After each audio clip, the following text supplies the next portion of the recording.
Now, AM 650 presents It's Your Money, an up-close and personal look at your finances. Here's your host, Fred Snyder. Up in the morning and out to school. The teacher is teaching the Okay, we're back. Mind you, once again, we're live. That first hour you listened to was a replay, one of my better shows that we replay between 9 and 10. This one between 10 and 11 is live. We take your calls. We want to have conversations with you, our listeners, about your money, more importantly, about your money and how to keep it. Our mission is to enhance your financial IQ, to raise your financial IQ so that you have the knowledge to make better financial decisions and so that you can keep more of your hard-earned money. The show is called It's Your Money, but it should be called It's Your Money and How to Keep It. How to keep it is the more important part in that phrase, because it's not about how much you make that counts. It's about how much you keep. And whether you take action and do something right now, later, or never isn't the important thing. The important thing is that you get the information so you can decide when and if you want to implement it. So let's get right to it. Let's cut to the chase. There's 4 fundamental questions about your money that you need to ask yourself. And here they are. How long have I worked? How many years have I worked and toiled and slaved and labored to earn money? How much money have I earned during that period of time? And I don't care if you're young or old or somewhere in between. It applies to everybody. How much money have I made? How much of that do I have left today? And at a minimum, you should have 10% of it left today, plus any interest or investment earnings that you could have made on that money, at least 10%. And I will guarantee that the vast majority of people don't have anywhere near that. So how long have I worked? How much money have I made? How much of that do I have left today? And the 4th question is, am I happy with the answers? And the chances are you're not. And you're not ever going to be happy with those answers until you do something about it. You must become proactive and not reactive about how you deal with your money. Reactive is, well, I'm broke. Somehow it's going to be okay tomorrow. Proactive is, I'm going to make sure that I'm not broke and it's going to be better tomorrow. And I'm going to make sure because I'm going to get myself a written financial plan. Ladies and gentlemen, listeners out there, that's what it's all about. How long have I worked? How much money have I made? How much of that do I have left today? Am I happy with the answers? The chances are you're not. And the reason you're not is because they didn't teach you in school how to keep your money. We're doing that here on this show right now. We're talking about how to keep money. And the most fundamental part of keeping money is to have a written financial plan, and most people don't. Very rarely does anybody come into my office that has a written financial plan.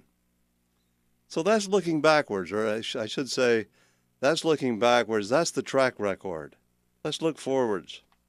If you take 100 people who started equal today at the age of 25, by the time they end up at 65, that's the future. 1 is wealthy, 4 are well-to-do, 5 are still working, 36 are dead, and the remaining 54 are dead broke, dependent on family and state. Dead broke, dependent on family and state. Over half.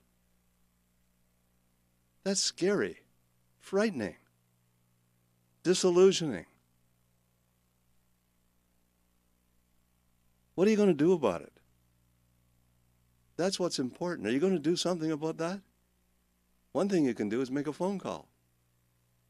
Area code 604-280-0650. Long distance 877-280-0650. Now, admittedly, there are those who are shy, reluctant to talk on the air. So for those, we have Frida. She's down at the office right now. You can call Frida. You might want to make an appointment to see myself. Second opinion on your investment portfolio.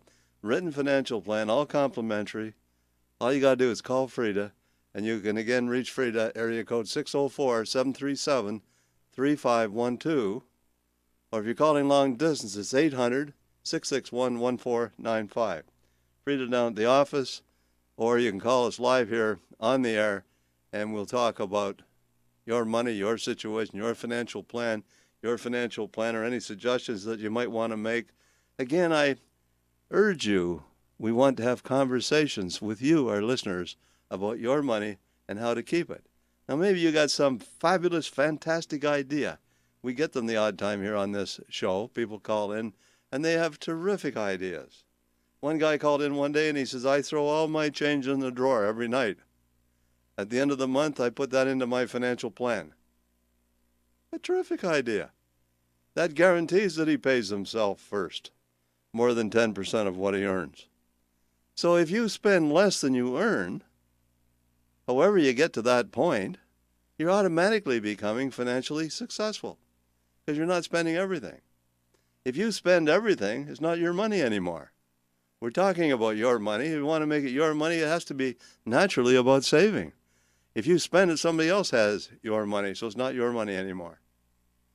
So we're talking about how you feed the piggy bank, how you make the piggy bank grow, and how you become financially independent sooner, and how you can stay there longer. And how you stay financially independent is just as important as getting there in the first place. So that's all about number crunching. And I want to do a little thing here that I picked off the internet, and it's part of Lotus 123. This is a template that Lotus 123 has. It's a very good one. So this particular person in this example is 65. They want an income of $50,000 a year. Just start right away. Assuming inflation is 3%. Assuming they can get a rate of return of 7% on their money, and they expect the money to last for 25 years, but it won't. They will actually run out of money at age 77 and a half if they get 7%. I allowed for 2% margin on either side of that. If they get 2% less than that, which is 5, they run out of money at 76. If they get 2% more, they run out of money at 78 and a half. And they're alive, if their life expectancy is 90, they're alive for about 10 years and they're broke. Wow. What are your numbers? What does your numbers look like? Let's suppose we change the rate of return to 2%. Let's say this particular person is a GIC person. They just love GICs, and they get 2% on their money instead. So if we put in 2% before and after retirement, how long will the money last? They'll be broke at age 74. That's in 9 years. So their $500,000 lasts for 9 years if they get 2%. Now the trick, ladies and gentlemen, is to make that money last as long as you do. So if your life expectancy is, you want that line on that graph that we're looking at to not hit bottom until you're 90, way over here. That's a long time to be broke. So what do your numbers look like? Maybe it's time to get a financial plan. Maybe it's time we got real with these particular issues and we got ourselves a financial plan. So you want that to happen, call Frida, area code 604-737-3512, long distance 800-661-1495. You want to talk to me right now live on the air, area code 604-280-0650. Should you be calling long distance, it's 877-280-0650. Remind you once again, we're talking about your money and how to keep it. And people, if you look backwards, you made a lot of money, you didn't keep it. You look forward, you're going to make a lot of money, and you probably won't keep it either. And the difference is, ladies and gentlemen, a written financial plan. But a written financial plan involves a whole lot of things, and one of them is knowledge. It's one of the fundamental reasons why people fail financially is lack of knowledge. That's the job they didn't do in school. They didn't teach us about time. They didn't teach us about compound interest and all those things. And you think 2% doesn't make a big difference? I did a financial plan for a lady the other day. The 2% differential that I showed her in the financial plan that I did accounted for $400,000 more money 5 years from now than she would have now. $400,000. And 10 years from now, it's over $1 million, the difference. These are huge numbers. 2% does make a big difference. So you get a GIC at 2%, or you can invest in a mutual fund with a conservative rate of return of 5. That extra 3% makes a huge difference. It's time to take a look at it. It's time, if you're afraid of taking a look at it, remember this, that the acronym FEAR, F-E-A-R, stands for false evidence appearing real. So the more knowledge you have, the less fearful you are. And it's like cancer. If you discover it early enough, you can probably cure it. Poverty is the same thing. So you got to deal with it early in life rather than late in life, if that's the case. So lack of knowledge. Is your investment knowledge sophisticated? Is it high? Is it moderate? Or is it low? 99% of the people that I talk to tell me their knowledge is low. Low. They can't make great financial decisions. They better make one decision very, very well. They better pick a financial advisor who's knowledgeable and honest, because they're going to be very reliant on that financial advisor. But if their knowledge is high, they won't be so reliant on their financial advisor. So is your knowledge sophisticated, high, moderate, or low? That will determine what your investment plan looks like. That will determine what your asset allocation looks like. It's called strategic asset allocation. Is your tolerance for risk, is it high, is it moderate, or is it low? I have people all the time that come in my office that have risky investments. I look at them, they're high risk. I say, what's your tolerance for risk? And they say low. Now, what is somebody with a low tolerance for risk doing with risky investments? That doesn't make any sense at all. But they didn't know the difference because they lacked the knowledge. So lack of knowledge is one reason why we fail financially. They didn't know the difference. They trusted their financial advisor. Maybe they shouldn't have. So get some knowledge, learn, listen to this show, pick up the free books that we give away from time to time. And incidentally, if you call the show, I will provide you with a book of your choice, any one of 21 different books on financial success. You can pick the one you want. All you got to do is make the phone call. So risk tolerance, high, moderate, or low. Where do you stand? Financial success starts with knowledge, so assess your knowledge and your experience. Be honest with yourself and with your advisor. Overestimating your investment knowledge makes it difficult for advisors to help you. Rate your knowledge about money, low, moderate, high, or sophisticated. We've already talked about that and much, much more. I don't want to beat it to death, but it's so important. Knowledge is the first step. Someone once said you walk a mile and then you can see further. So a little bit of knowledge, it helps open the door, helps open the windows, helps you see better. That's what we're talking about. Avoid products or strategies that you don't understand. Avoid them like the plague. If you have questions about an investment recommendation, be sure to have them answered before making decisions. Continuing education, books, the internet. The internet is a fabulous way to get information. Warren Buffett, notably the world's most successful investor, says if he doesn't understand it, he won't invest in it. He didn't understand technology, he would not invest in technology. That's as simple as that. So ask yourself this question. You've been listening to the program for a while. Ask yourself a simple question. Maybe it's time to pause for a moment. What have I learned? What did I learn so far by listening to Fred's radio show? Make a note. Make notes. You should be doing that. Limited vision. That's the second reason why people fail financially. Limited vision. What's limited vision mean? I don't have any goals. 99% of the time, if I ask somebody, do you have any well-defined financial goals? They say, no. They don't have any financial goals. I said, don't you want to be rich? I don't know, what's rich?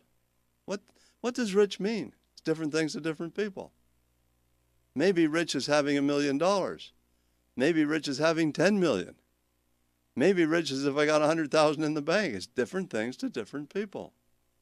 You need to define it. Someone once said if you can't measure it, you can't manage it. You got to be able to measure things to manage things. So how do you measure your overall financial situation? Well, it's all about your income. What is it? What's your expenses? What is it? What's the difference between the two? That's called cash flow. Positive or negative discretionary income. That's what that's all about. Assets, liabilities, the things I own, less the things that I owe or what I owe. The difference is called net worth. So two things. What's my cash flow? What's my operating statement say whatever's left over at the end of every month? And what's my net worth? And hopefully from year to year my net worth increases. That's a way to measure whether you're going north or south when it comes to money. So limited vision is all about goals. Napoleon Hill once said in his famous book, Think and Grow Rich, and incidentally, that's a free download on the internet these days. So if you want to go on the internet, you can download that book. I recommend it highly.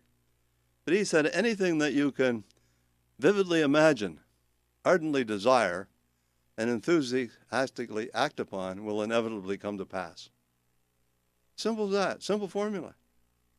Your hopes, your plans, your dreams, your ambitions depend on one thing. That's the money you need to be able to carry them out.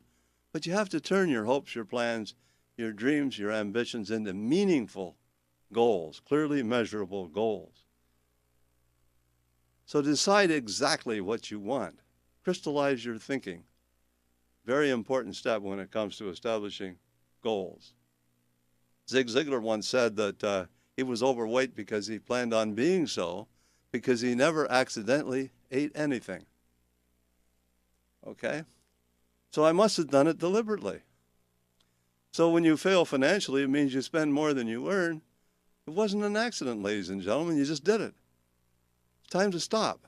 Someone once said, how do you get out of the hole? Well, the answer is stop digging. So you're not happy with the way your money looks these days? Quit digging yourself deeper into the hole by spending more than you earn, and decide that from now on, part of everything I earn is mine to keep. I need to guarantee that, and the best way to do that is to pay myself first and make myself my oldest obligation. I am my oldest obligation. I shall, from now on, pay myself first. Easy. Maybe not. You need to do it? The answer is yes. A good habit is just as difficult to break as a bad one. Form the good habit of saving money, you won't be able to stop, even after you don't need to do it anymore. Form bad habits and become their slave, and you're in trouble. And the next one, number 3, is entrenched habits. That's another reason why we fail financially. It's almost the same thing as limited vision in a way, but entrenched habits, I'm in the habit of spending more than I earn. I'm in the habit of not having a budget.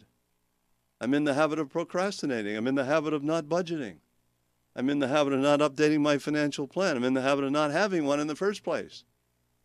I'm in the habit of drifting along, hoping somehow the future will be different. These are all habits. How many times have you made New Year's resolutions, and how often have you kept them?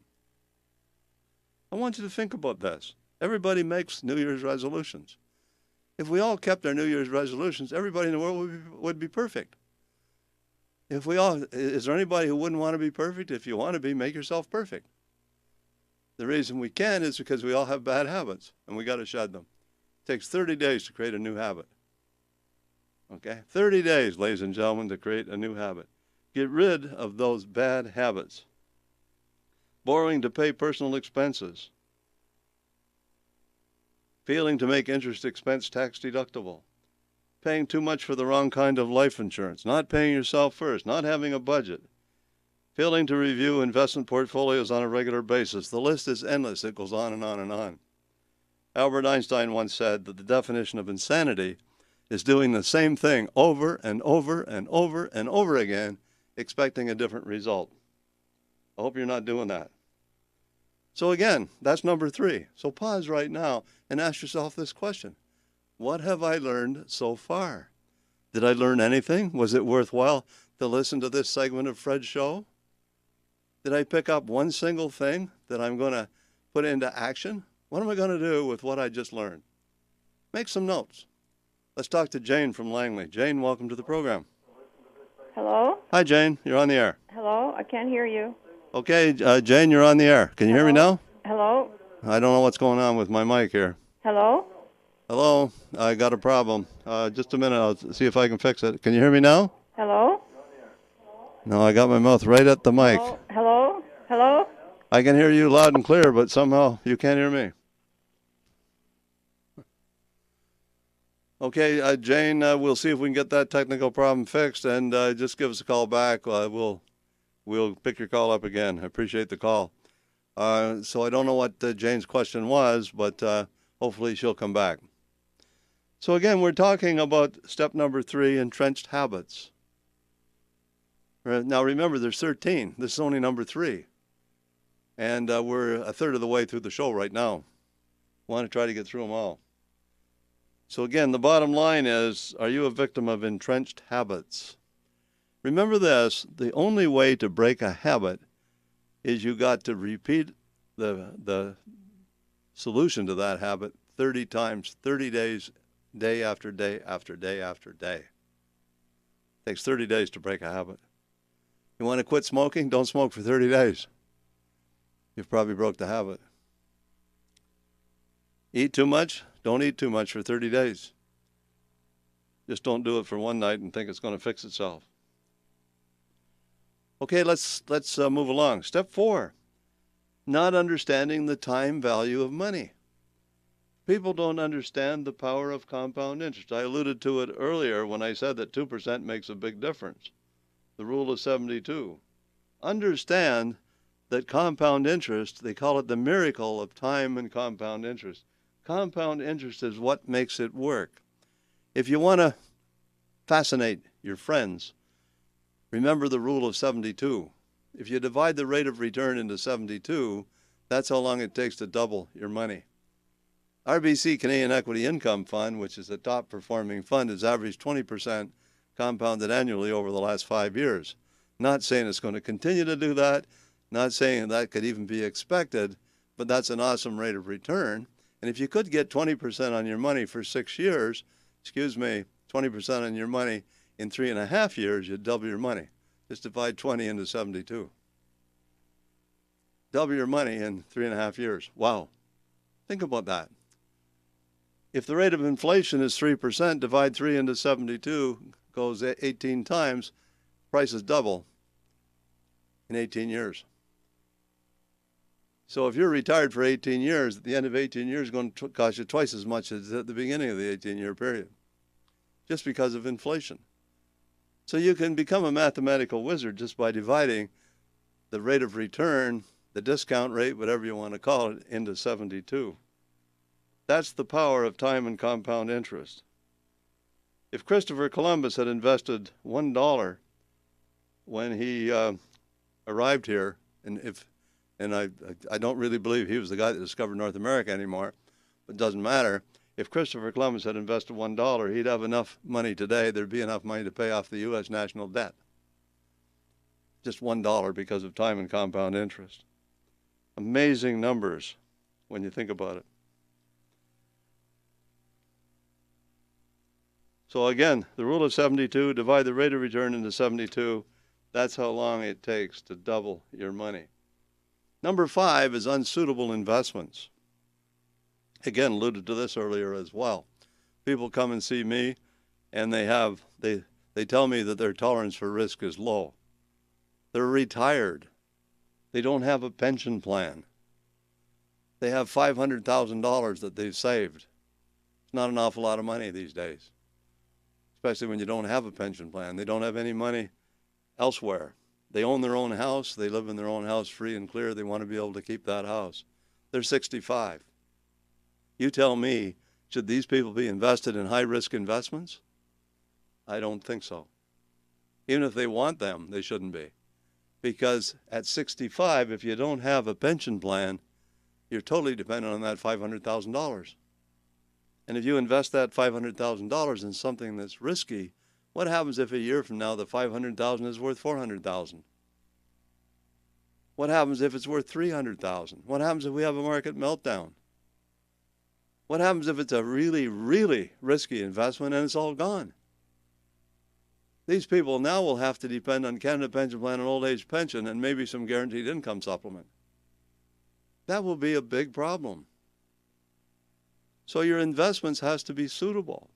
On the other hand, if you have a pension plan, and I have people like this all the time, a couple come in, they both have fabulous pension plans, retired teachers, things like that. They qualify for the maximum CPP and the maximum old age pension. And between the two of them, they might have income of $80,000 a year, and they only need $50,000 to live. They can afford to take risk. That doesn't mean they should, but they can afford to take risk. The first example can't afford risk. So risk is different things to different people. Should you be speculating when you can't afford to? I don't think so. You may want to speculate. You may be able to speculate if you can afford to. So if your pension plans and your Social Security will pay everything that you need to live on, then you can afford to lose some of your savings if the markets don't work the way they're supposed to. So the risk would be different. I hope I made that fairly clear. So unsuitable investments, suitable investments are investments which match. The suit fits.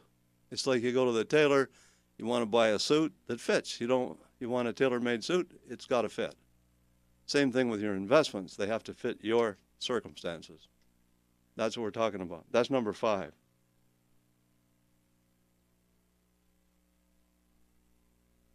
Number 6 is inflation. I have here, I carried it around for years, an old A&P price list. I got a copy of it here in my brochure. Okay, this is a 1940 A&P price list. I want you to think about this very seriously. It's 1940. You go into A&P, a loaf of bread was 8 cents. 8 cents! Porterhouse steak, 25 cents a pound. Ham, 25 cents a pound. Mincemeat, 25 cents. Corned beef, 25 cents. Bacon, 35 cents. Do I need to say much more? I remember when I first got married, way back in 1963, I could go to Benny Steck's IGA store, and I could, for $50, I could fill one shopping cart right to the rim for $50. Now one of the, you know, those hand-on carry ones you carry around, half of that for $50. That's how it's changed. So does your investment keep up with inflation? Ask yourself that question. Are my investments designed so that they will grow? Or is my income designed so that it will grow? So that I can keep up with inflation? Because if I can't, my lifestyle is going to deteriorate year after year after year as prices go up. So I may have an income which is going to run out in 17 or 16 or 15 years, whatever the numbers are. But not only that, it's going to run out, it will buy less as it runs out. My lifestyle is going to get increasingly more miserable because of inflation and also because of taxes. So if I dealt with that, and if I dealt with that in a meaningful basis, 604-280-0650, you get the book of your choice simply by making a phone call. 1-877-280-0650. Log on, www.am650radio.com. See what we look like. See my computer screen and everything that we're showing on the screen. But for those who are shy or reluctant to talk on the air, Frida's down at the office. Area code 604-737-3512. Long distance 800-661-1495. I'm kind of repeating what we did in the first hour of this show between 9 and 10, which was a replay. But I thought it would be a good idea because I listened to that show on the way out here this morning, and I thought that's pretty good material. I think I'm going to clarify that and focus that just a little more in my live show. And this is the live show. Paying too much income tax. Do you pay too much income tax? Almost everybody I talk to pay more tax than they should or need to, legally. We're not talking about illegally avoiding taxes. We're talking about legally reducing the tax bill that you pay. There's all kinds of ways to do that.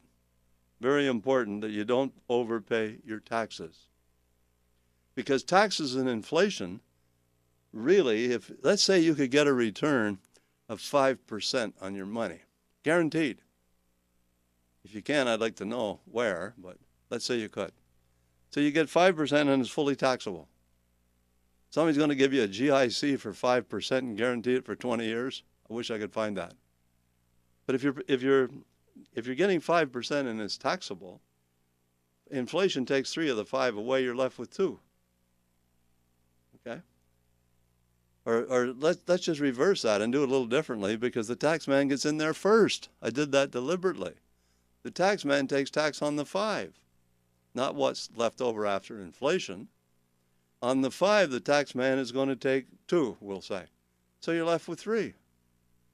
Inflation is 3. What do you got left? 0. Now you tell me how you that's flatlined. Yeah. You tell me how you become financially independent on a 0% rate of return.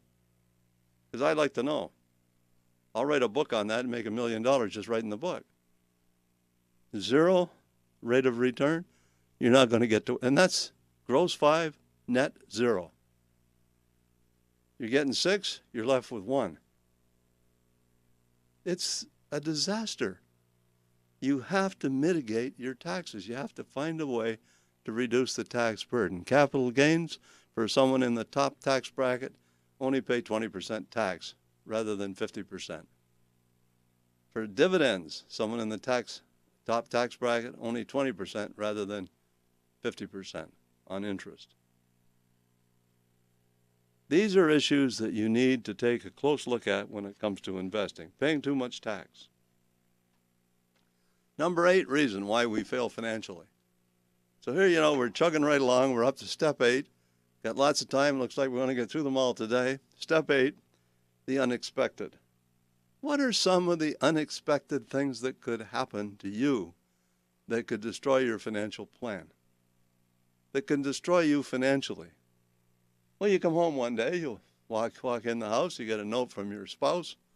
Sorry, honey, I've left. I'm gone. Took off with another guy or another gal. Wow. What does that do to your financial situation? And the chances of a marital split up, maybe not exactly like that, are 50-50. Those are high odds. So how would you deal with marital breakdown? What about job loss? What happens if you lose your job? What happens if you get Alzheimer's and you end up in a long-term care facility, or your spouse? What happens if your house burns down? What happens if you're a victim of a flood or an earthquake? What happens if you get sued? Okay. I watched a TV program this morning about some guy that had to take some pills, and they got stuck in his throat, and he couldn't find some water, so there was a Coke can sitting on the counter, and he filled it full of water and drank it, and there was a tab of the Coke in there, and he swallowed the tab. And he almost died from that over the period of the next 2 or 3 years because they couldn't find the tab. And all the time it was there. It's such a long story, I can't tell you the story. But that just about destroyed him and his whole family, that whole situation. He had an awful time with that tab that he drank. What happens if you're in a car accident and you don't have adequate insurance, or somebody hits your car and they don't have adequate insurance? What are some of the things that can destroy you financially? What happens if you're traveling and you're in the United States, or any foreign country for that matter, and you have some kind of a pre-existing condition and you end up in the hospital, and BC Medical won't pay your hospital bills? What happens if that happens?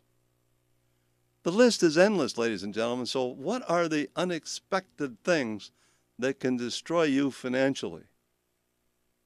So you have to make a list. You have to sit down with a pencil and paper and at the top write down, what if, and make a list. And beside each item, put the solution. What's the solution to marital breakdown? What's the solution for travel insurance, death, disability, critical illness, lawsuits? The list is endless. It's all part of your financial plan. So how do you prepare for the unexpected? That's what we're talking about. So step number 8 is preparing for the unexpected. Let's talk to Tracy in Vancouver. Tracy, welcome to the program. Well, good morning, Fred. Tracy, how are you? I'm pretty good. Can you hear me okay? Yeah, I can. It looks like my mic is working now. Okay, great. Yeah, and it could be that I noticed when I was listening to the radio that she may have had her radio turned up too loud. I see. Okay, yeah, or no something, problem. so she couldn't hear. But I wanted to say that in my circumstance, and you handle my portfolios. But in my circumstance, I am living on about half of what I was making when I was working, and I'm now retired. So people need to be aware that there's no that they should be able to adjust their lifestyle somewhat when they retire if they don't have enough money. Well, sure. And Tracy, that's called budgeting. Yeah. Everybody, you got to get a budget. You're exactly right. I wanted to say that I've been on a cruise this summer, and I'm heading out on another travel vacation in a couple of weeks. Well, you did a 4-month trip once, didn't you? Yeah, Did you not? Yeah, in 2013, and then we're looking at another cruise in October. So, but I mean, there's a budget, and then you also have your values from your neighbors will be different. So if you enjoy going to a movie every weekend, you may be eating up your recreational money that you would use for doing something maybe more educational. But if you know, Tracy, if you know what you're spending in any category, you have a chance to control it. If you don't know what you're spending, you have no chance to control it. People sometimes just spend their money in an ad hoc way without any consideration for how much they really have or should be spending. If you budget for $100 a month or $200 a month for clothing, that comes to $1,200 or $2,400 a year, and you go into a grocery store or a clothing store one day, and you spend $5,000 on clothing, you just blew your budget. Exactly. And you got to realize that, okay? You may have the $5,000. Somebody might have given you the $5,000, but you still blew your budget because your budget said you're only supposed to spend $200 a month, which is $2,400 a year. You spend $5,000 in one shot. Right. You can't do that. And if you take your car insurance, it's the same thing. You budget, if it's $1,200 for your car insurance, you budget $100 a month for car insurance. You take whatever the annualized amount is, you divide it by 12. Okay, so you convert every expenditure to a monthly amount. Then you compare that to the income that you have coming in. And then you take your taxes or any deductions off of that income, and then you subtract your expenses. And if you have a deficit, you got a problem. And if you have a surplus, you're okay. Hopefully you have a surplus. And it may not be a lot, but even on my pension, I'm managing to put money away. So I think a lot of it is that you don't, when you retire, when you move from one living situation to another, or you transition, is the ability to have to be able to change as you change. And some people just flatly refuse to change. And I know of people who say lose their job and have to get a job at less money, but they're not willing to give up going to the movie every Friday night.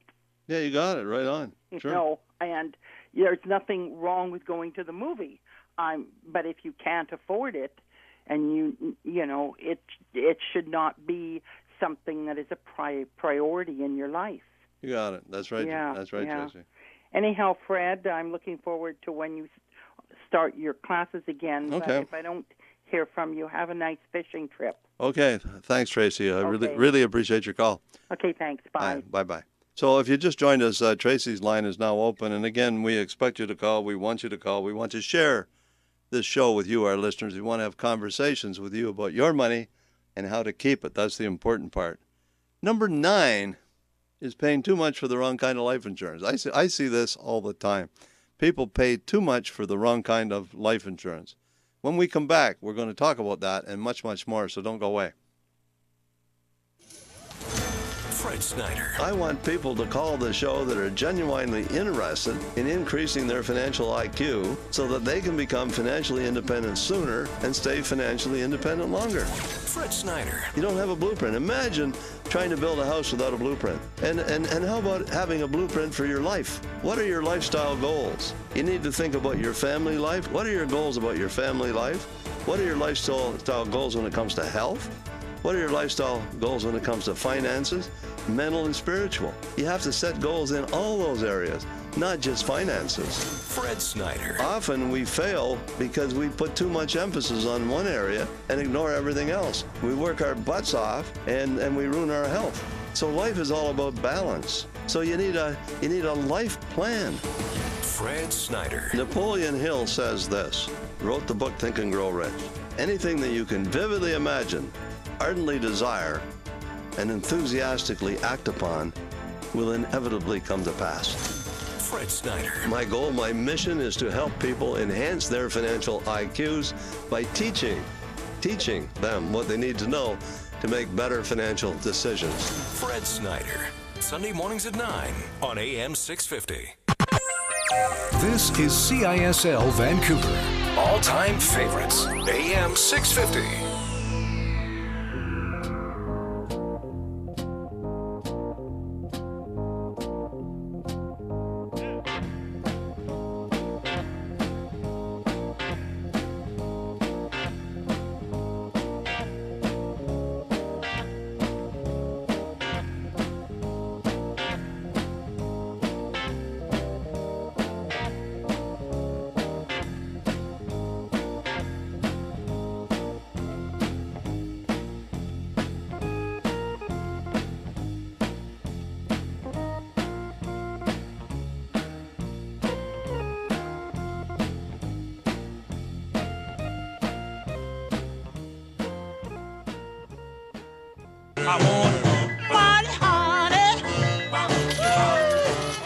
Welcome back to It's Your Money on AM 650.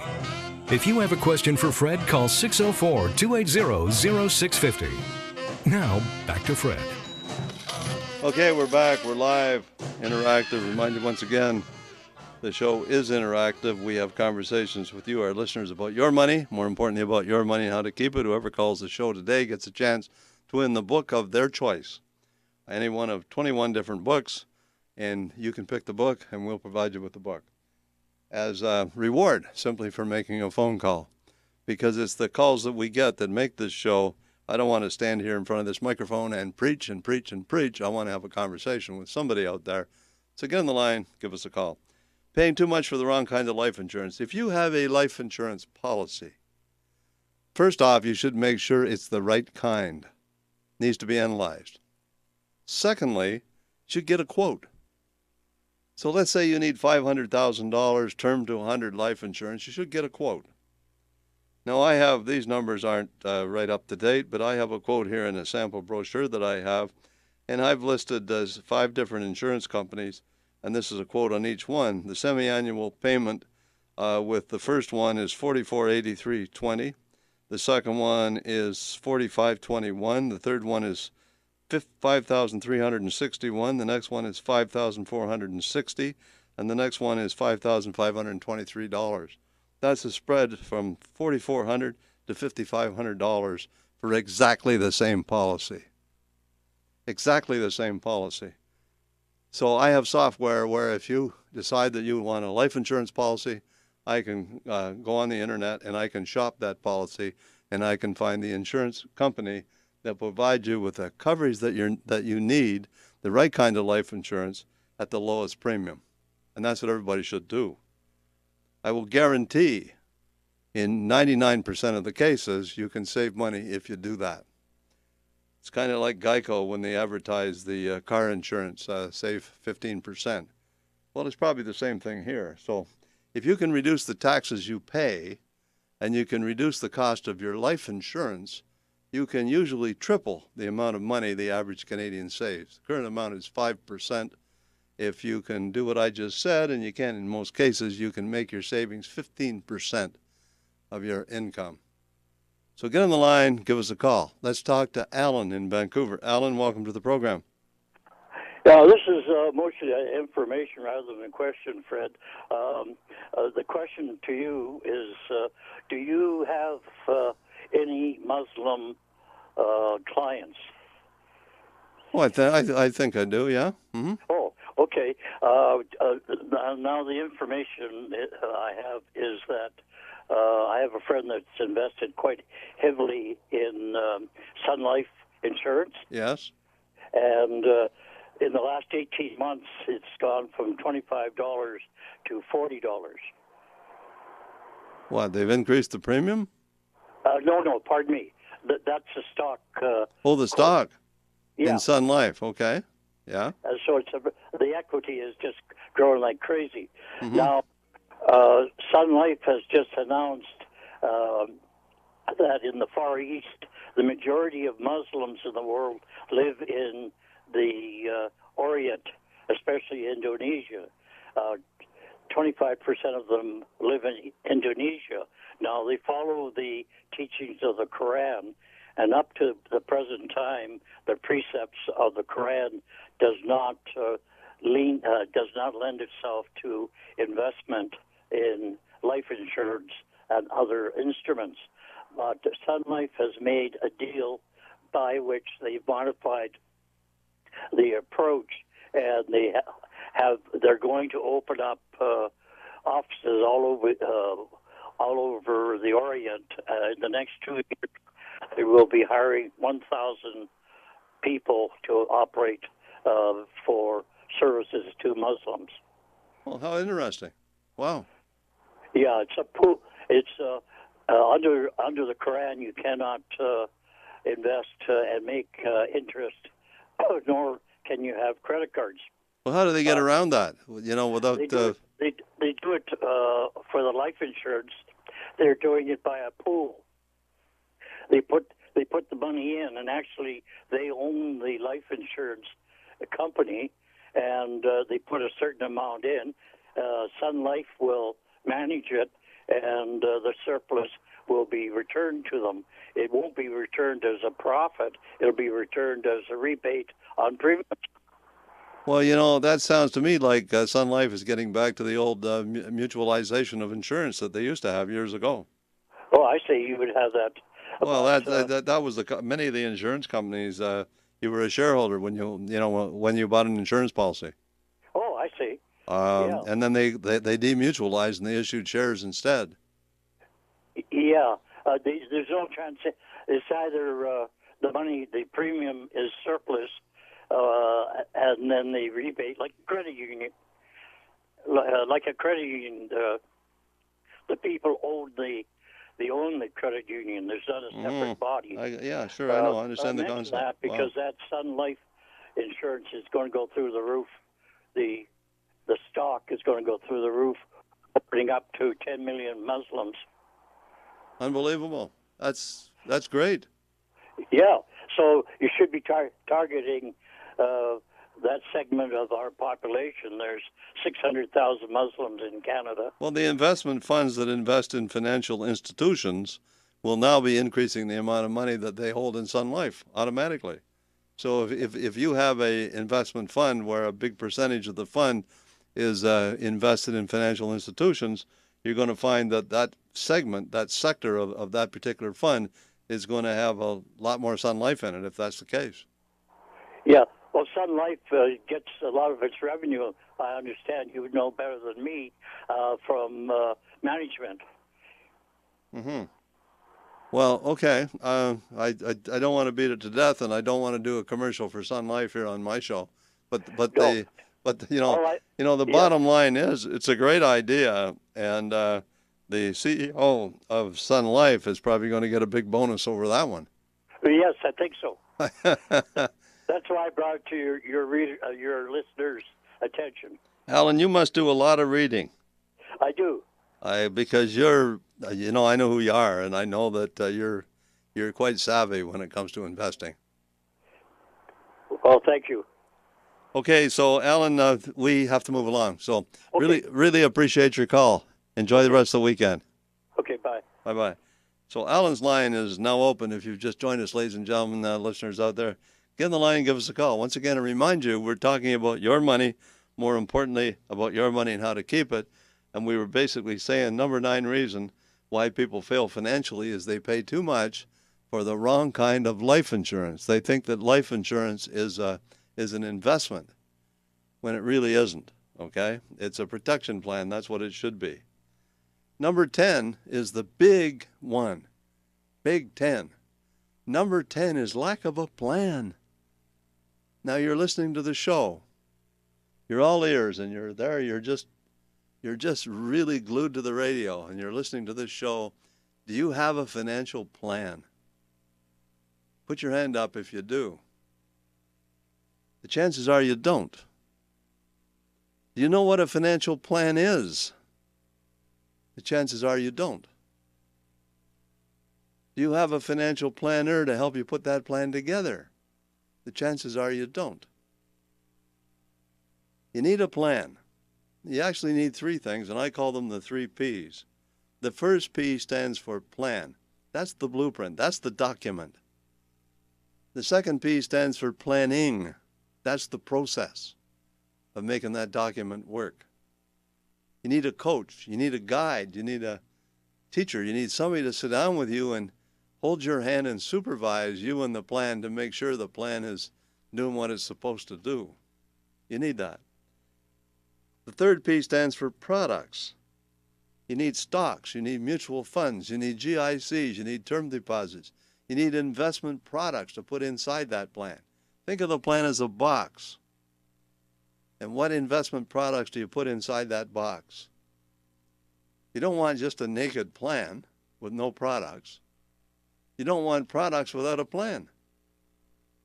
You don't want products without a financial planner to help you supervise those products. You need all three. And you need to coordinate them. They need to be part of the overall picture. Peter Drucker once said that management is all about planning, organizing, coordinating, controlling. Those are the major functions of management. Planning, developing. I forgot developing. There's 5. Okay? So you need to work with that and think about that as a plan, as a product. So what are my goals? We talked about them right at the beginning as one of the major parts. The goals will be spelled out. There'll be a menu of goals inside that plan. There'll be a listing of your assets line by line. There'll be a listing of your liabilities line by line. There'll be a listing of your income line by line. There'll be a listing of your expenditures line by line. There'll be a listing of your insurance policies. There'll be your estate plan will also be in there. So they're all part of that plan. It's a document. And you need a financial plan if you don't have one. That's the glue that keeps everything together. That's the hub when you sit down with your financial advisors. Let's get the plan out. Let's review the plan. Let's see how well we're doing. Are there any modifications that need to be made to the plan? Do we need to fine-tune your investment program? Should we be selling some assets and buying some different ones? So that's the process. So you need a written financial plan. If you don't have one, call Frida. You get one complimentary. All you got to do is give Frida a call, and we'll be happy to put that plan together for you. I remind you once again, there is no cost, there is no obligation. If you don't have one, you should have one. And if you're a victim of fear, you're afraid to get one because you're afraid of what it might reveal. Remember, like I said earlier, it doesn't matter if you do something now, later, or never. The important thing is to get the plan so you can decide when and if you want to implement it. You decide when and if you want to implement it. We're not suggesting you come in for a financial plan so we can ram some financial products down your throat. We're telling you that you need a plan, and we're offering it to you. So again, pause for a minute right now and ask yourself this question. What have I learned so far? What have I learned so far? The financial plan that you have will cover off on everything that we've talked about. Education, goals, evaluation of where you stand now, cash management, risk management, debt management, retirement planning, capital creation, and your estate plan. Those are the sections that are built into a financial plan. So if you haven't done so already, give Frida a call. You can reach Frida at 604-737-3512. If you're calling long distance, it's 800-661-1495.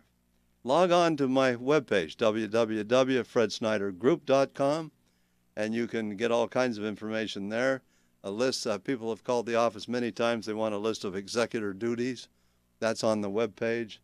They want a list of recommendations as to how you deal with the family cottage, and we're talking about the tax problem that you have there. They want information on insurance and tax. That's also on the webpage. How investment income is taxed, that's there. Critical illness insurance, insured annuities, preferred shares, flow-through shares, a list of market websites, government websites. Everything is there on the webpage, www.fredsnydergroup.com. So log on, go there. If you have any questions, you can call me, and you can call me on my cell phone, 644-7526. Don't call me on my cell phone during office hours because sometimes I'm in an interview. You can talk to Frida.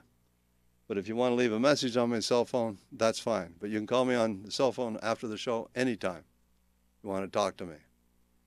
So the cell phone number is 644-7526. Frida's down at the office once again, 604-737-3512. Long distance, 800-661-1495. Let's talk about your money, more importantly about your money and how to keep it. Step number 11. So you got this financial plan, you put it up on the shelf, it just sits there gathering dust. It sits there for a year or two or three and nothing happens. That's not what's supposed to happen. You got to keep it up to date. You should be reviewing that plan with your financial advisor minimum once a year. And if your financial advisor doesn't call you once a year, call him or her and say, it's time to review my plan. Okay? You got to keep it up to date. You should be part of the process. Not just reacting to what happens, part of the process. So you got the plan, keep it up to date. So once again, pause, make some notes. What did I learn? I hope you learned that you need a financial plan. Okay? Number 12 is procrastination. Okay? The greatest salesman. There's 10 steps, 10 scrolls they call them. That's in The Greatest Salesman. Number 9 step is I will act now. Not tomorrow, not next week. I will act now. There's a book out there right now called The Power of Now. If you want to call this show, I'll offer that book again. The Power of Now. Fabulous. I mean, I procrastinate, I admit, like everybody else. But I fight it hard. I say, I'll do it tomorrow. No. I got to do it now. Or I got to take a step in that direction right now. I'm going to do it now. Think about that. Think about what would happen if you never procrastinated. You controlled all your urges. You're hungry. You want to lose some weight. You decide to have a sandwich. You going to do that now? Later? Never? Maybe you should just put it off for a little while, and then the urge goes away. You control the urge. So the controlling the urge is what you do now, not eating the sandwich. Okay? The power of now. I want you to think about that. So again, Frida's down at the office. You can reach Frida at 604-737-3512. Talk to Frida. You want an interview with myself, you want a written financial plan, second opinion on your investment portfolio, and God knows you need one, give Frida a call. Step number 13 is the last one, doing it yourself. Don't try to do it on your own. You've listened to this show, you've probably picked up some ideas, and I'm sure you're happy with those ideas. Don't try to do any of the things that I've talked about on this show yourself. Talk to your trusted financial advisor. Hopefully that will be me. But if not, somebody else. You want a second opinion? I'm here. I'm available. Once again, call Frida. 737-3512. She's down at the office. Get that second opinion. There's no cost. There's no obligation of any kind. Give her a call. Maybe that's the first step in a long journey towards financial success. So again, I appreciate all the calls that we've had here on this show. Again, you, our listeners, make this show, and every time you call, I really appreciate it. So everybody who's called the show gets a free book of your choice. Feel free to call right now. And I'll see you same time, same station next week. Bye for now. If you'd like Fred to review your portfolio, call his office right now at 604-737-3512. That's 604-737-3512.